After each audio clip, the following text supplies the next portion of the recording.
Hi hello welcome to జోష్కాస్ట్రీ studios. అందరూ ఎలా ఉన్నారండి? మళ్ళీ మీ ముందుకైతే మంచి స్టోరీతో వచ్చేసాను. ఇది చిన్నప్పటి నుంచి మనకి నిద్రపోయేటప్పుడు మన అమ్మమ్మ, మనమ్మ, నాన్న, తాతయ్య వాళ్ళు, నానమ్మ వాళ్ళు అందరూ కథలు చెప్పే ఉంటారు. 80s లో 90sలో పుట్టిన కిడ్స్కి అయితే ఈ కథ బాగా తెలుసుంటుంది. ఈ కథ తెలిసిన వాళ్ళైతే కింద కామెంట్ సెక్షన్లో కామెంట్ చేయడం మర్చిపోకండి. ప్లస్ ఇంకొక విషయం, ఒక్కొక్కరు ఒక్కొక్క రకంగా కథ వింటారు. సో నేను కూడా అలాగే మా అమ్మమ్మ ద్వారా ఈ కథ విన్నాను, నా చిన్నప్పుడు విన్నాను. నాకు గుర్తున్నంత మేరకు నేను చెప్పడానికి ట్రై చేస్తాను. ఎగ్జాక్ట్గా ఎవరేమి విన్నారో అదే స్టోరీ రాకపోవచ్చు. సో తప్పుగా అయితే అనుకోకండి. కథలోకి వెళ్ళిపోదామా? నాన్న పులి టైటిల్. సో మీకు కథ గుర్తొచ్చేసి ఉంటుంది. అనగనగా ఒక ఊరిలోని ఒక కుటుంబం నివసిస్తూ ఉండేదన్నమాట. వాళ్ళకి ఆవుల గుంపు ఉండేది. అయితే ఒకరోజు వాళ్ళ కొడుకును కూడా ఆవులను మేపడానికి అడవికి తీసుకెళ్తాడు. కొడుకుని కూడా తీసుకొని వెళ్తాడనమాట ఆవులతో పాటు తండ్రి. అయితే మేపుకొని వస్తూ ఉంటే అందులోంచి ఒక ఆవు దూడ కనిపించకుండా మిస్ అవుతుందన్నమాట. అయితే తండ్రి చెప్తాడనమాట, నాన్న నువ్వు ఇక్కడ ఉండు, ఈ ఆవుల గుంపును చూసుకో, దూడ కనిపించట్లేదు, నేను వెతకడానికి వెళ్తాను, ఈ చుట్టుపక్కల ప్రాంతంలోనే ఉంటాను నేను. సో నీకు ఏదైనా పులి లాంటిది అలాంటివి కూడా తిరుగుతూ ఉంటాయి అడవిలోని. సో నీకు ఏదైనా కనిపిస్తే వెంటనే నాన్న పులి అని ఆరు, నేను వచ్చేస్తాను నాన్న అని చెప్పి కొడుకుకి చెప్పి ధైర్యం చెప్పి పిల్లు మర్చిపోక అని చెప్పేసి వెళ్తాడనమాట ఆయన వెతకడానికి ఆ చుట్టుప్రక్కల. అయితే ఈ కొడుకు చిన్న పిల్లోడు కదా, సో మా నాన్న నిజంగా నేను పిలిస్తే వస్తాడంటావా, ఒకసారి ట్రై చేద్దాంలే అని చెప్పేసి నాన్న పులి అని పిలుస్తాడనమాట. వెంటనే ఆ సౌండ్ విని అయ్యో నిజంగానే పులి వచ్చిందేమో అని చెప్పేసి తండ్రి పరిగెత్తుకుంటూ కంగారుగా వస్తాడనమాట. చూస్తే కొడుకు ఏది నాన్న పులి అంటే, లేదు నాన్న జస్ట్ జోక్ చేశాను అని చెప్పేసి అంటాడనమాట. అంటే సరే నాన్న నిజంగా వస్తే మాత్రం పిల్లు మర్చిపోకు అని చెప్పేసి మళ్ళీ వెళ్తాడనమాట. మళ్ళీ కాసేపటికి కొడుకు, ఫస్ట్ సారి పిలిచాను మా నాన్న వచ్చాడు, రెండోసారి పిలిస్తే మా నాన్న వస్తాడంటావా, సరే మళ్ళీ ఇంకోసారి ట్రై చేద్దామని చెప్పేసి నాన్న పులి అని మళ్ళీ అరుస్తాడనమాట. అంటే మళ్ళీ వెంటనే అతను వచ్చి చూసి ఏది నాన్న పులి ఎక్కడ ఉందా అంటే, లేదు నాన్న నేను నువ్వు అరిస్తే వినిపిస్తుందా లేదా, నీకు నువ్వు వస్తావా లేదా అని చెప్పేసి అనుకుంటున్నాను అని చెప్పేసి మళ్ళీ అంటాడనమాట. ఇంకా తండ్రికి కొంచెం కోపం వస్తుందనమాట.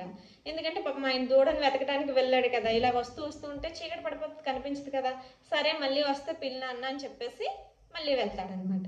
అయితే మూడోసారి కూడా పిలుస్తాడనమాట. మళ్ళీ సేమ్ రొటీన్ జరుగుతుంది, మళ్ళీ వెళ్తాడు.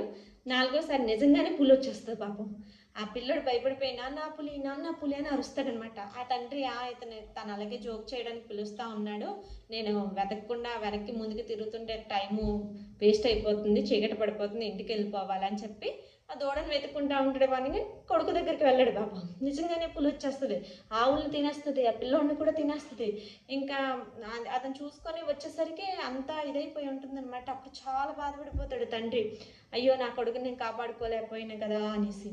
సో దీన్ని బట్టి మనం తెలుసుకోవాల్సిన నీతి ఏంటంటే, ఆయన ఒక అబద్ధాన్ని పదే చెప్పామనుకోండి, ఆ తర్వాత నిజం చెప్పినా కూడా ఎవ్వరు నమ్మరనమాట.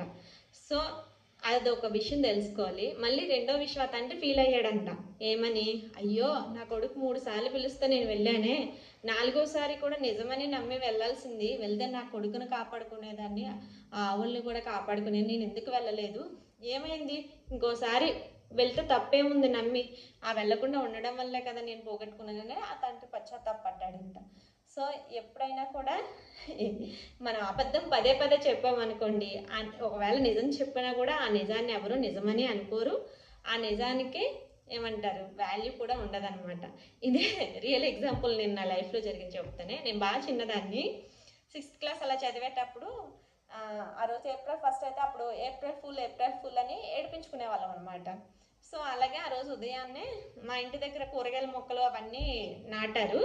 సో ఉదయాన్నే బ్రష్ చేస్తున్నప్పుడు మా అన్నయ్య ఉంటే, అన్నయ్య అదిగో జర్రి అని చెప్పేసి భయపెట్టారు, జర్ర వచ్చేస్తుంది నీకు దగ్గరికి అని చెప్పేసి. వెంటనే మా అన్నయ్య భయపడిపోయి చుట్టూ చూస్తే ఏప్రిల్ ఫూల్ అని చెప్పాను అనమాట. అయితే అదే రోజు సాయంత్రానికి కరెక్ట్గా భోంచేసే టైంకి పవర్ పోయి అప్పుడు దీపాలు వెలిగించుకొని భోంచేసేవాళ్ళం అనమాట. సో పవర్ పోతే దీపం వెలిగించుకొని తింటూ ఉంటే నిజంగానే అక్కడ గోడ పక్క నుంచి జర్రి వచ్చింది. నేను చూసి అన్నయ్య జర్రి అంటుంటే ఫోన్లే చల్లి నువ్వు అన్ని అబద్ధాలు చెప్తున్నావు, ఎన్నిసార్లు చేస్తావు ఫోన్ని అని చెప్పేసి మా అన్నయ్య అన్నాడు అనమాట. నిజం అన్నయ్య జర్ర వస్తుంది, అదిగదిగో చూడు అంటే మా అన్నయ్య నమ్మలేదు. వెంటనే మా నాన్నగారు చూసి నిజమేరా జర్ర వస్తుంది, లేగని చెప్పి లేపారనమాట. అప్పుడు అర్థమైంది నాకు, ఎందుకంటే అబద్ధం పదే చెప్పామంటే నిజం చెప్పినా కూడా ఎవరు నమ్మరని. అబద్ధం చెప్పొచ్చు, ఎప్పుడు చెప్పాలి?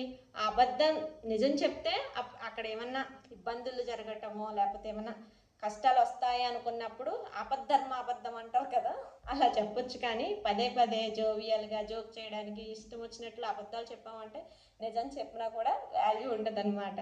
సో మీ లైఫ్లో కూడా ఇలాంటి ఇన్సిడెంట్ ఏమైనా జరుగుంటే కింద కామెంట్ సెక్షన్లో కామెంట్ చేయండి.